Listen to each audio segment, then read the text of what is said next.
Hi guys, welcome back to my channel. My name is Whitley and today we are talking about how you can be better. It's not meant to highlight inadequacies or insecurities and insufficiencies in a way that makes you feel like you're unworthy, you're unlovable, but it's simply a way to gain awareness and do a proper assessment of areas in your life where you can grow and you can get better. And the idea is not to be perfect, but perfectly imperfect as a work in progress. We're allowed to be a work in progress. There's never ever this idea that any one of us are so perfect that we have it all figured out. I think when we look to some of the world's foremost thinking thought leaders and people who are really established in their careers, the idea of learning to fail and learning to fail faster makes you 10 times more capable and better, or able to handle things better. This year, one of my goals was to deal with my rejection sensitivity, and that meant that I had to just go for the things I wanted to go for, and even if I got denied and I got rejected, I was still going to show up and pursue the things I wanted irregardless of it. I was not going to allow it to affect my sense of worth, my confidence, and there were times where I did, and it was a constant internal push-pull of, you know what, I made this promise. I don't want to break promises to myself, so it's important that I continue to go out there, apply, and know that even if I get it rejected, which is more than likely a lot of the time, I do always intend and expect good, that it's okay, and I will be fine at the end of the day. And if anything else, it's just a better way. It's just more feedback about how I can improve and how I can do better. Like, for instance, I am a storyteller. I write. I have a few works I've written, and I did a few pitch competitions for stories, and I was rejected by all of them, and that's okay.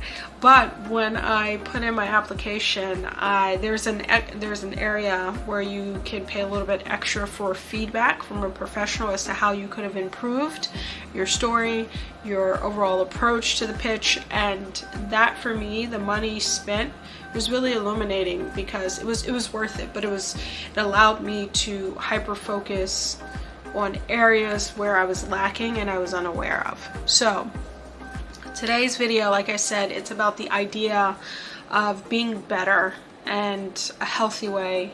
I wanted to share with you a few tips on how to approach creating a personal development plan for yourself, so that when you go into the new year, into 2025, you will have already done the work now, as opposed to being one of those people who procrastinate and wait to the end.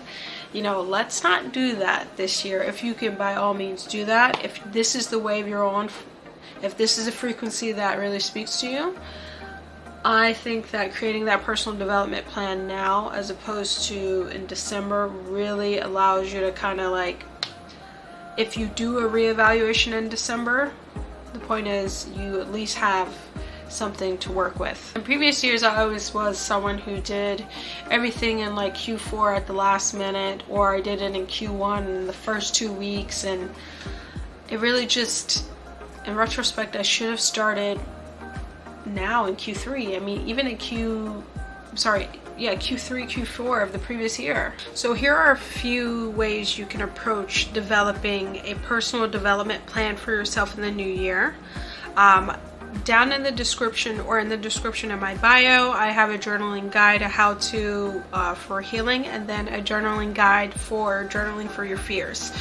I highlight that because you could use that as a reference for how you want to approach attacking some desires that you have that you may be fearful about, or certain emotional issues that you may have that you want to work through and you need a little bit of guidance. So that resource is available to you at the link in the description. But here are a few things that I think you can do to approach developing yourself and being better in the new year in a healthy, happy, whole, and aligned way. So the first thing is cultivating awareness. I journal a lot. I think it's a great tool to use as a form of cultivating awareness about yourself and your habits, and it's a way to practice regular self-reflection by understanding your thoughts, your actions, and your emotions and your behaviors and why you do what you do. It also is useful because it allows you to identify key areas where you can grow by acknowledging strengths, your weaknesses, and you can approach it hopefully without judgment. You know, it's a safe space, you know, it's meant to be a safe space. And it also, this journaling allows you to keep and track your progress over time. So it's a living document where you can constantly revert back to and really just like assess whether or not you've been on track. The second personal development plan tool you can use is setting intentional goals for the new year. So that means like set clear, realistic goals that are aligned with your values and your passions. Not just like what society expects of you, but what you genuinely want. And you want to break them down into actionable goals, like using tools like the SMART goals. And I think using tools like SMART goals, which SMART represents specific, measurable, achievable, relevant, and time-bound goals. And then you want to regularly revisit those goals, whether it be once a week. You have your kind of like Sunday reset day where you are about to enter into the new week, and you want to make sure each day you are plugging into that goal that you have in some realistic way. And I also like to do it based off of the 4 quarters within a year. What is my major goal that I'd like to achieve in Q1? And by achieving this goal in Q1, does it come into full actualization in Q1, or is it something that will be coming to full actualization in Q4 because it requires a certain amount of time for it to really evolve? So that's one way to approach it. It really is just like getting very intentional with what you're doing. The third thing you can do is embrace a growth mindset. And the idea with growth is that you should focus on learning as opposed to just achievement. You're supposed to really allow yourself to understand what it is that you're trying to achieve or trying to understand instead of just achieving it. You should see challenges as opportunities for development, rather. Another thing is embracing failure as a stepping stone. It is not a reflection of your abilities, because abilities can be learned, skills can be learned and improved upon. There's no set limit as to what you can achieve and what you cannot achieve. And then also you want to, in the area of growth, seek out a new skill set. Is finding a way to develop a plan on how to build your emotional intelligence. Maybe you are really pretty emotionally intelligent. Emotional mastery will take you far, very far. Improve your communication skills. Sometimes we're not as thorough in our communication as we believe that we are, and so learning how to articulate your speech, articulate your thoughts, get your points across in a clear and concise manner. And if people are lacking comprehension surrounding a topic, how do you approach really educating people in a way that doesn't make them feel stupid or inadequate? And then also deciding if it's even worth your time to do that. Really, that's a big skill to learn. Engaging in active listening, like taking a moment to actually listen to what someone is saying, pausing, developing a response, and responding to the best of your ability is so important. Also, nonverbal cues in communication, like your body language. Developing the practice of being grateful is a big thing. As far as developing a personal plan for yourself, and like being grateful for, not only your health and your well-being, but for people in your life, for the opportunity to even get to the point of understanding that maybe, you could be better in certain ways, and not taking it to heart in a way in which you feel inadequate, but more so that it's just gonna make you a better human being at the end of the day. And just also shifting your perspective to that, to the reality that sometimes you're not as bad off as you think you are. Sometimes you're really in a good spot, in a great place. So That's something to really be mindful of.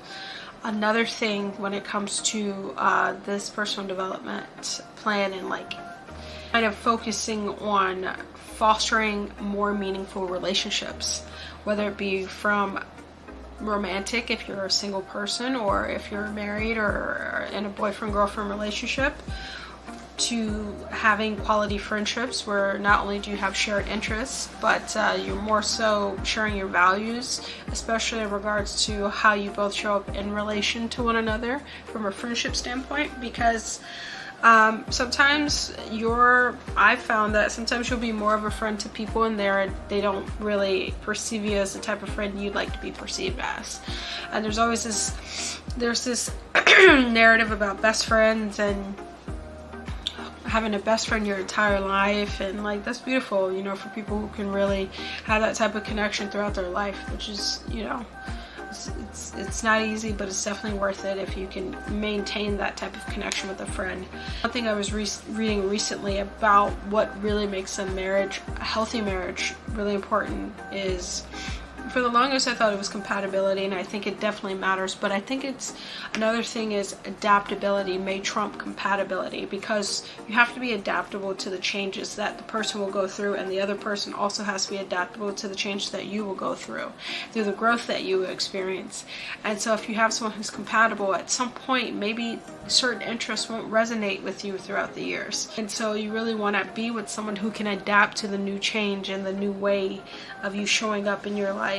And when I read that, I was like, wow, that is a trait that I would have never really known had I not taken the time to just like learn something new about relationships. In regards to fostering meaningful relationships, in order to be a friend, you must first be a friend. So that means that you need to offer help and support and encouragement without demanding it of people.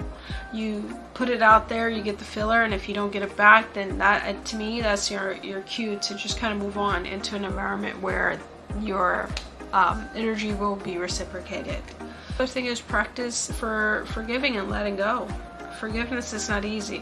I never said forget, but forgiveness can be really hard for some people. Letting go can be really hard, because in your letting go, it may require you to let go of an identity and a narrative that you've built around something that was serving you and keeping you stuck and stagnant in a certain area of life.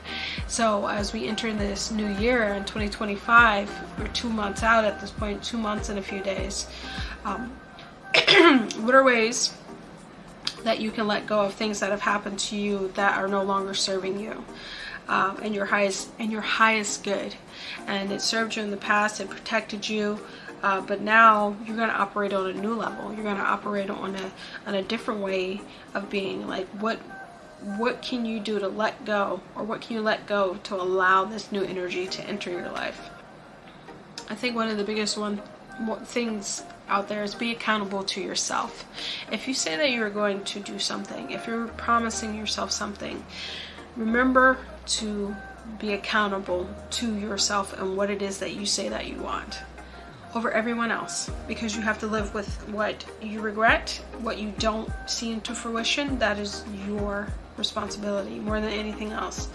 But also, you know, accountability is tracking your progress, taking the feedback, and you know, reflecting on mistakes and missteps that you've made without being too harsh in regards to yourself, and using it as feedback.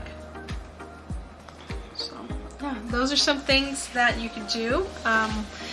If you have any other things that you'd like to add, I highly recommend you do so in the comments, and you really join in on this community. You comment, you like it, you subscribe, you share with your friends and your family, and yeah, may do another video at another time. But yeah, thank you for taking the time out to view this video. I will be getting at you guys soon. Alright, have a beautiful day.